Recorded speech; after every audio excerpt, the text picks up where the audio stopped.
Welcome once again, Spazites. This is Gizmo Spaz, and today we have another LEGO Agents review.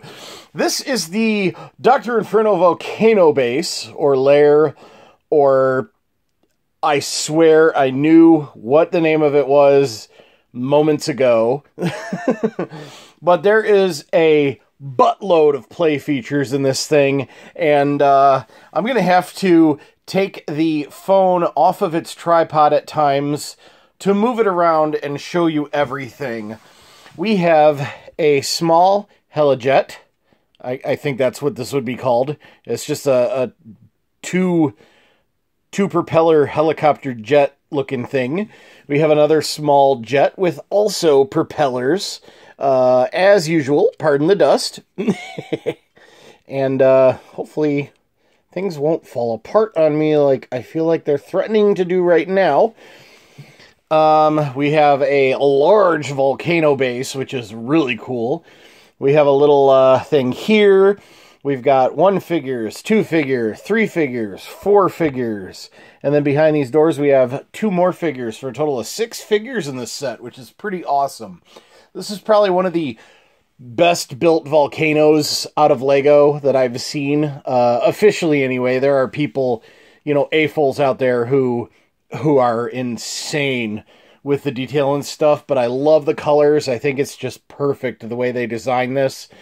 It's my dream to make this a lot bigger using the same color scheme that they've got here. But anyway, let's zoom in here and look at our minifigures and get right into the review. So we'll zoom in, or move the the tripod in.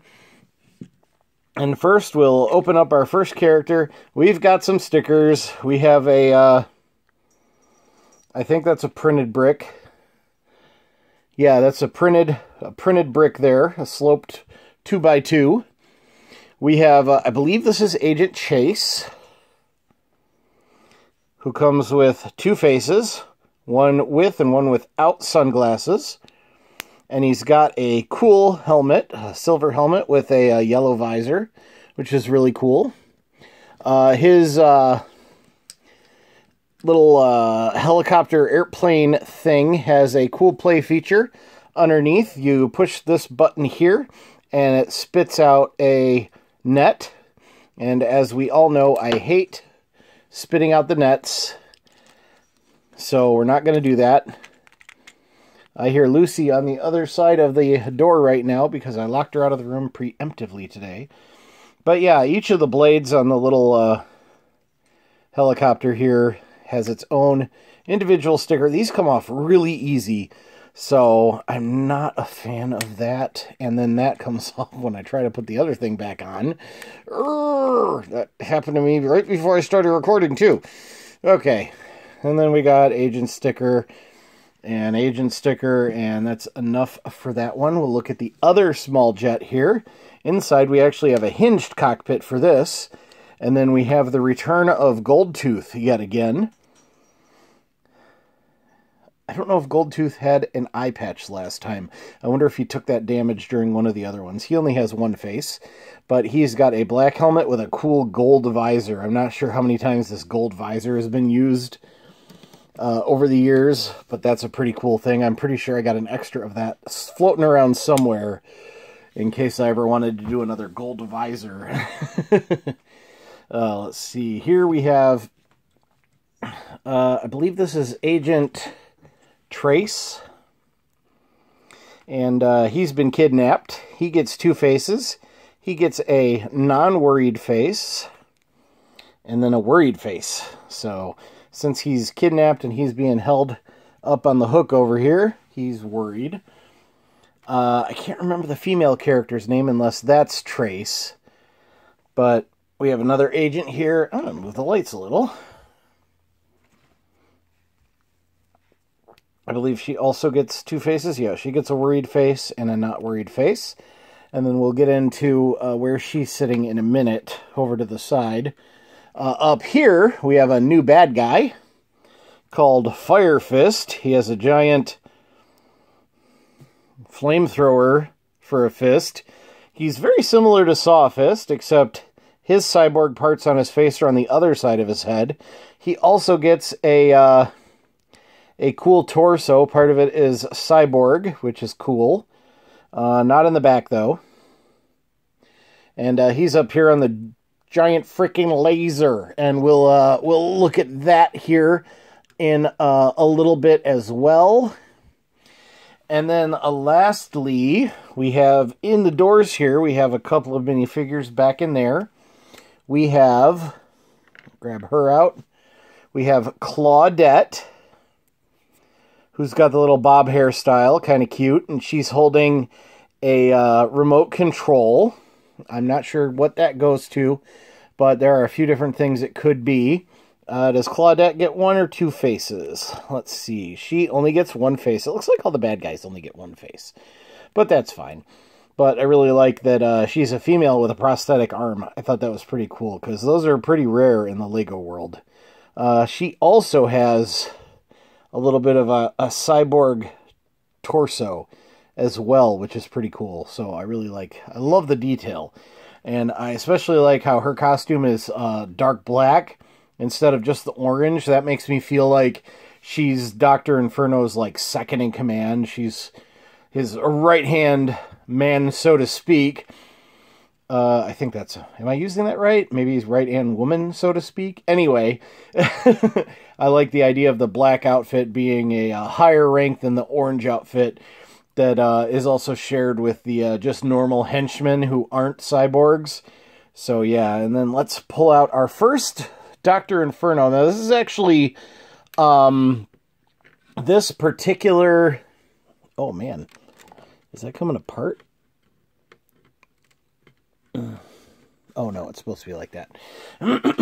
This particular set is listed as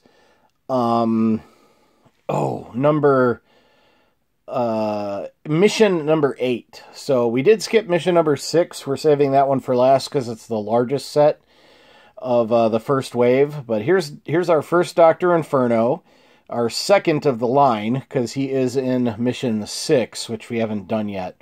But he's got the fancy white lab coat on, and he's got crazy face going on here, and he, again, only has one face. Now, the other Dr. Infernos are slightly different, and I think it's just the claw piece. I'm not sure. We will see when we get to the next Dr. Inferno, but he's got straps going up.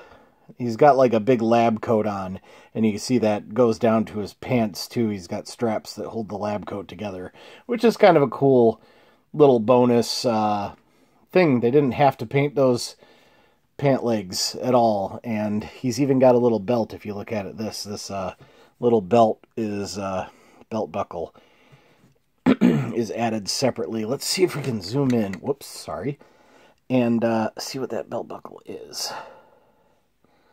I can't tell. It just looks like a little triangle to me. So I'll have to look at it on the big screen and see if I can tell later. But anyway, now that we've gone over all the figures, let's start looking at the set as a whole, because there's a lot going on in this set. First, we'll look at the front or the outside of the Volcano base. We've got these really cool big steel doors. There's some flexible barbed wire stuff there. They're really cool. Here's the hydraulics. Some hydraulic pipes, I think, or something. I'm not even sure what those are supposed to be, but they kind of frame the outside of the doorway. We've got lots of clear volcano orange, clear orange pieces all over the place to represent flowing lava or magma. Let's see. Over here, let's see. Oh, the whole thing opens up to become even larger, which just makes the whole thing even cooler. So down here, we've got our flame pit. Our character is on a bionicle arm, and he's hanging from a hook up here on a little ball joint. And then here's an antenna. Now this is what I think she is operating because the little lever here is the same color as this one. Then we have this little, it's listed as a monorail. It's got a couple of antennas here, a little antenna here, and then a printed brick. Come on, focus. Focus on the brick, please. There we go. A printed brick. I really like that print. That's a cool print. And this is just designed to slide back and forth up this little monorail area here. So, there's a little unevenness there. Now it slides. Slides back and forth so that you can deposit one of your, prisoners over the fire pit here, which is terrifying. This does come off really easy with the simple click, and I'm going to go ahead and remove that so that we can bring everything a little closer and get a look at this area. Here we've got a computer. I'm assuming this operates the monorail. There is a printed keyboard brick and then a stickered other brick, and then I just have it, she's operating this so that she can get on the monorail and save the other guy for the story. Here you can see these little plastic larger pieces are half see-through, and then they're painted the other half of the way to look kind of gray as you go to the bottom here, so it looks like the magma has cooled, or lava. I think it's magma when it's underground, it's lava when it's above ground, so this would all be representing lava, I suppose. But let's see. Up top here, we have a small radar dish that rotates, which is kind of cool. And then we'll move on over to the other side where there's a lot less to see initially. Zoom back out here. It's just a wall with some foliage and not a whole lot else. So now, that's all for the front. We'll look at the big laser on top in a moment. Let's close this up and turn it around and look at our interior. Now there's a lot going on in the interior here, and you'll see even more when I open it up, back up. But we've got a couple of stickered parts. There's his one of Dr. Inferno's henchmen, and then there is another readout. What does that say? It says, agent detected, choose action, activate shark. So he's got sharks with frickin' lasers on their heads. Dr. Inferno reminds me so much of Dr. Evil. Let's see, we can let some light in here by opening our doors back up. But let's go ahead and I'm going to move these little jets back here so that we can open this up and see everything else. Okay, we'll zoom out, and boom. So we have, there's our agent up there who is operating the monorail. We have a little swivel seat here with some of the gems that Dr. Inferno is going after, as well as a couple of printed bricks. I do love those printed bricks. They look a little weird from this angle, but I think that's that. They're kind of textured, and the way the light's shining off of them, they're not dirty, I swear. Not like everything else. Let's see, over here, we just have a little room. There's nothing much there. Somewhere for, you know, a henchman to hang out, maybe a break room, put a little table in there or something. We do have this cool little, I don't know what that's supposed to represent, but it just looks good there. It just gives, I wish we had one over here on the other side as well. I think that would be cool. And I do wish we had something right there. I'm going to have to put a little table and a couple of chairs there for our henchmen and other stuff. So let me zoom out now and get to the largest part. Oh yeah, we almost forgot. Dr. Inferno's throne. He's got a really cool swivel chair here, and it's kind of basic, and it just sits there, but he can sit right here, right inside the entrance here, and look at his view screens and see what's going on outside.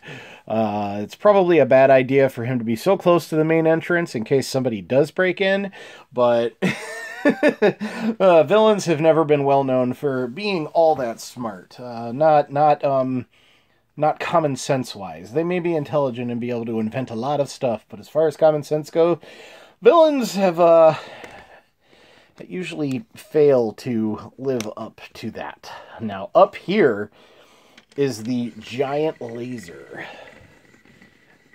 that is being operated by Fire Fist.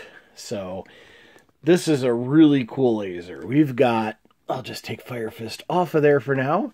We have, I believe that's a sticker on that. And then we have a sticker here. Oh, it looks like I put it on a little wrong. It's operated by a couple of easy little levers here. And then we've just got this really cool... Oh, you can see all that dust and... Is that cobwebs? Ah! But yeah, this is a really cool and elaborate laser. I just love the way it looks, though. It's so cool. And it's on a dual armature here. So it can bend this way. And then it can also go down like this for like storage. Or you can have it all the way up and then pointing down at your agents in front of the door who are trying to break in, which is pretty cool. I especially love the big tube that curls up through it, and I love the fact that it's on its own swivel so that it can do whatever. Oh, I forgot to point out, we have this for... Now that's for the person operating the laser to see. That's on that smaller wall with not a whole lot. We've got this little swiveling, it almost looks like a billboard, but that's a large sticker that you put on there. And it actually shows a similar picture to the small one that's down below, except this is specifically for the laser, and you can see this part is like lit up here and it's armed. Whereas on the other one, it doesn't have that thing that's lit up. That's for, you know, the sharks down below at the bottom of the volcano base, I guess. So, I really love everything about this set. This is probably my second favorite set of the whole series right here is this volcano base. It's just so cool. There's so many play features. It's so awesome. But anyway, I think that's it. I think that's all we've got to say about this particular set. It's a great set. This video has been almost 20 minutes long. So if you've watched this far, I really appreciate it. Thanks for watching. And if you're not already, please subscribe. I'd really appreciate it. It's completely free for you to do, and it helps me grow my channel. And yeah, feel free to comment down below, leave likes, up, down, whatever you want. And until next time, as usual, be kind, happy hunting, and goodbye. Don't forget to wash your hands, and if you go out, wear a mask, or Fire Fist is gonna come for you. Yeah, Fire Fist. I love all these little characters. I just love them so much. Bye, everybody.